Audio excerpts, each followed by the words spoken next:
Picture this, you are running. The thorns of the mesquite tear at the hem of your dress. A dress you never chose, its fine silk a mockery against the grit and dust of the unforgiving territory. The night air is a knife against your lungs, each breath a painful, ragged gasp. Behind you, the sounds of pursuit, the steady, confident hoofbeats of well-fed horses and the coarse, entitled laughter of men who believe they own the very ground you flee upon. They believe they own you. In your hand, you clutch a single, heavy gold coin, the last installment on a debt that was never yours, a final payment for a life that feels more like a sentence. You have a choice, a terrible, stark choice under the cold gaze of a million indifferent stars. Keep running into the black, sprawling desert, a wilderness where the coyotes and the merciless sun will surely claim you. Or turn back, surrender to the gilded cage that awaits you, a life of comfort and security that is nothing more than a beautifully decorated tomb. What do you do? Where does the soul find its sanctuary when the world itself has become a prison? For Alara, this was not a hypothetical question. It was the frantic, bleeding reality of her existence. Her feet, raw and blistered in flimsy shoes meant for parlor floors, pounded against the rocky earth. Every shadow seemed to coalesce into the form of Mayor Alistair Thorne, the man who held the deed to her life. His face, usually a mask of paternal charm for the public, haunted her memory. The cold glint in his eyes, the proprietary way his hand would linger on her arm, the chilling whisper that reminded her she was his finest acquisition. Her father, a good man with a weakness for cards and promises, had gambled away everything, including his only daughter's future, signing a contract that bound Alara to Thorne upon his death. Now, her father was gone, laid to rest in the town cemetery of Redemption Gulch, and Thorne had come to collect his property. Alara had chosen the desert.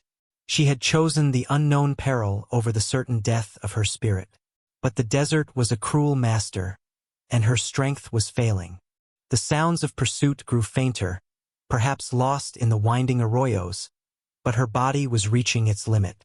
A wave of dizziness washed over her, the stars above blurring into streaks of white fire. Her legs gave way, and she collapsed into a heap of torn silk and despair, the gold coin slipping from her grasp and landing with a soft thud in the dust. The world dissolved into a merciful darkness. She awoke not to the harsh glare of the morning sun or the leering faces of Thorne's men, but to the soft, flickering light of a lantern. A low fire crackled in a stone hearth nearby, its warmth a gentle balm on her chilled skin. She was lying on a simple cot, covered by a heavy wool blanket that smelled of wood smoke and pine. Panic seized her for a moment, a cold fist clenching in her gut, but as her eyes adjusted, she saw she was alone in a small, meticulously kept cabin. Rough-hewn wooden walls, a small table with a single chair, a shelf holding a few worn books. It was a place of solitude, a fortress against the world. A figure moved in the doorway, silhouetted against the pre-dawn glow. He was tall and broad, his presence filling the small space. As he stepped inside, the lantern light caught the hard planes of his face, illuminating a life etched in hardship. A jagged scar ran from his left ear to the corner of his mouth, a permanent accent to a grim, unsmiling expression. His eyes, the color of a stormy sky, held a profound weariness, the look of a man who had seen too much and expected nothing. He placed a tin cup of water and a bowl of thin broth on the floor beside her cot. He did not speak. This was Silas. He had found her at dawn, a crumpled figure at the edge of his property, looking like a fallen star against the pale desert floor. Trouble. His first instinct had been to ride on, to leave her to her fate. He'd had his fill of other people's trouble. It had cost him everything he ever loved. But then she had moaned, a soft, desperate sound, and the ghost of his wife's face had risen in his memory. He could not leave her. He had carried her back to his cabin, his movements gentle despite his rough exterior, and tended to her wounds as best he could. Now, watching her, he felt a familiar, unwelcome stirring of responsibility. He wanted nothing more than to be left alone with his horses and his ghosts, but fate, it seemed, had other plans. Alara drank the water greedily, her throat raw. She looked at the man, her fear warring with a flicker of gratitude. "Who are you?" she whispered, her voice a dry rasp. He stared into the fire, his jaw tight. "Name's Silas," he said, his voice a low rumble. "You're on my land. You'd best be on your way once you've got your strength back." The dismissal was clear, a wall erected between them as solid as the stone of his hearth. But Alara had nowhere to go. The thought of Thorn sent a tremor of fear through her. "I can't," she said, the words barely audible. "They're looking for me." Silas said nothing, but he didn't force her out. The days that followed settled into a quiet, unspoken rhythm. Alara, determined not to be a burden, began to help. She swept the cabin floor, mended one of his torn shirts with trembling fingers, and learned to cook meager meals on the hearth. She moved with a quiet grace that seemed out of place in the rugged cabin, a ghost of a more refined life. Silas watched her from a distance, his expression unreadable. He was a man of profound silence, his words as sparse as the rain in that arid land. He would leave at dawn to work with his horses, his hands sure and steady as he soothed the powerful animals.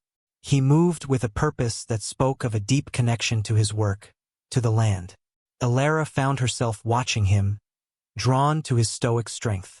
She saw the deep sadness in his eyes when he thought no one was looking, the way his hand would sometimes drift to a small, crudely carved wooden horse on the mantelpiece.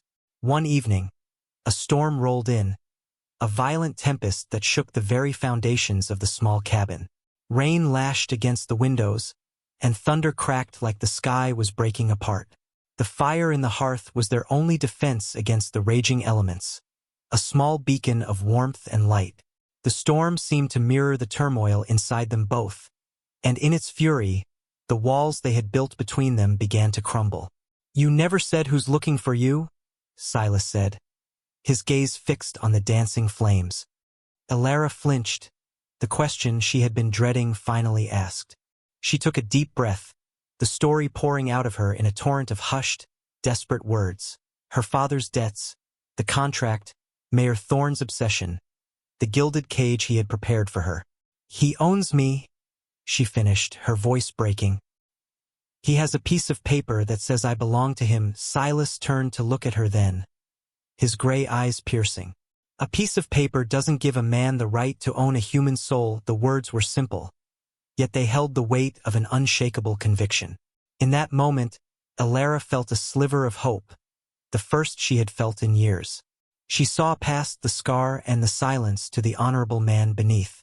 In turn, Silas saw not just a frightened woman, but a spirit of immense resilience, a fire that even the likes of Thorne could not extinguish. He found himself wanting to protect that fire, to shield it from the winds that sought to snuff it out. He felt a crack in the icy shell that had encased his heart since the day he had lost his own family. He remembered the fire, the one set by a rival who wanted his land, the one that had taken his wife and young son. He had been away, and the guilt had been his constant companion ever since. He saw in Thorne the same greedy, ruthless ambition that had destroyed his life, and a cold, hard resolve began to form within him. The slow burn of their connection intensified. He taught her how to properly saddle a horse, his large, calloused hands guiding her smaller, softer ones. The brief touch sent a jolt through them both, a silent acknowledgement of a bond that was deepening with every shared glance, every quiet meal. She discovered he read the classics, his small collection of books filled with tales of honor and sacrifice. He discovered she had a beautiful, clear singing voice, which she hummed softly while tending the small garden she had started behind the cabin. They were two broken halves of a whole, slowly, cautiously, finding solace in each other's presence. The cabin became a true sanctuary, a world unto itself where the past was a ghost and the future an unwritten page. But the outside world could not be kept at bay forever. One afternoon, while Silas was out checking his fences, Alara felt the weight of her situation crash down upon her. She was endangering him. Thorne was not a man to give up on something he considered his. He would scour the entire territory for her, and when he found her here, he would destroy Silas without a second thought. The temporary peace she had found felt like a betrayal of the man who had offered it. When Silas returned at dusk, he found her sitting at the small table, her face pale, her eyes filled with a terrible, final resolve. "I have to go back," she said, her voice devoid of emotion. "It's the only way. I'm putting you in danger. This is my burden to bear, not yours." Silas stood frozen, the weariness of his day forgotten, replaced by a sharp, protective anger. "You'll do no such thing," he said, his voice harder than she had ever heard it. "This is your home now." Alara shook her head, tears finally tracing paths through the dust on her cheeks. "You don't understand," she sobbed, the dam of her composure breaking. "It's no use. I belong to him. He has the law, the money, the contract. I am bound by my father's debt." The confession hung in the air, a declaration of utter defeat. She believed it. She believed her fate was sealed, that she was nothing more than a commodity to be traded. Silas crossed the room in 2 long strides. He knelt before her, taking her face in his hands. His touch was surprisingly gentle, his calloused thumbs wiping away her tears. He looked directly into her eyes, his own stormy gaze filled with an intensity that stole her breath. He traced the line of her jaw, a silent vow passing between them. "No," he said, his voice low and unwavering, a sacred promise in the quiet cabin. "That man bought a piece of paper. He never bought you. He bought ink on a page, nothing more. I see who you are, Alara. I see the strength you think you've lost. I see the heart you try to hide. And I'm the one for you. I'm the one who will stand with you. Let him come." His words were not just a comfort. They were a declaration of war. He was no longer just her protector. He was her champion. In that moment, Alara felt the shackles of her father's contract shatter. Her worth was not defined by a piece of paper, but by the honor she saw reflected in the eyes of the man before her. Hope, fierce and bright, surged through her. They would face Thorn together. They didn't have long to wait. A few days later, a cloud of dust on the horizon heralded the arrival of the enemy. Mayor Thorn rode at the head of a posse of 6 men, his tailored suit immaculate even in the wilderness. The town sheriff, a man whose loyalty was bought and paid for, rode beside him, his badge a tarnished symbol of corrupted justice. Thorn dismounted, a smug smile playing on his lips as he surveyed the humble cabin. "Silas," he called out, his voice oozing false cordiality. "I've come for what is mine. The law is on my side. Hand over the girl, and we can avoid any unpleasantness." The cabin door opened, and Silas stepped out onto the porch, Alara right behind him. He didn't carry a gun. His stance alone was his weapon, solid, unyielding, a mountain of a man rooted to his land. "She's not a piece of property, Thorn," Silas stated, his voice calm and clear, carrying across the tense silence. "And this is her home. You are not welcome here." Thorn's smile vanished, replaced by a sneer. "Brave words from a man who lives in a hovel. I have a contract, a legal document." He held up a scroll of paper with a flourish. "She belongs to me. Sheriff, do your duty." The sheriff shifted uncomfortably in his saddle, his eyes darting between Thorn's cold fury and Silas's iron resolve. He and his men began to dismount, their intentions clear. But as they advanced, Alara stepped forward. She was no longer the terrified girl who had fled into the desert. Her eyes blazed with a newfound fire. "That contract was made to settle a gambling debt," she said, her voice ringing with moral authority. "It is a document of shame, not of law. I will not honor it. I am not for sale." Thorn laughed, a harsh, ugly sound. "Your opinion is irrelevant, my dear. Seize her." 2 of his hired guns lunged forward. But Silas was faster. He moved with a brutal efficiency, a whirlwind of controlled violence. He disarmed the first man with a swift blow and used the man's own momentum to send him crashing into the second. The fight exploded into a desperate, chaotic brawl. Silas was outnumbered, but he was fighting for more than just his life. He was fighting for a future he had dared to believe in again. He fought with the fury of a man who had lost everything once and refused to lose it again. Alara, seeing Silas struggling against two men, grabbed a heavy iron skillet from beside the door and brought it down with all her might on the arm of a man about to draw his pistol. He howled in pain, staggering back. The fight was turning against them. Sheer numbers were beginning to overwhelm Silas. He took a heavy blow to the ribs, stumbling. Just as Thorn's men were about to close in, another sound cut through the air, the thunder of more hoofbeats. Over the rise came a small group of riders.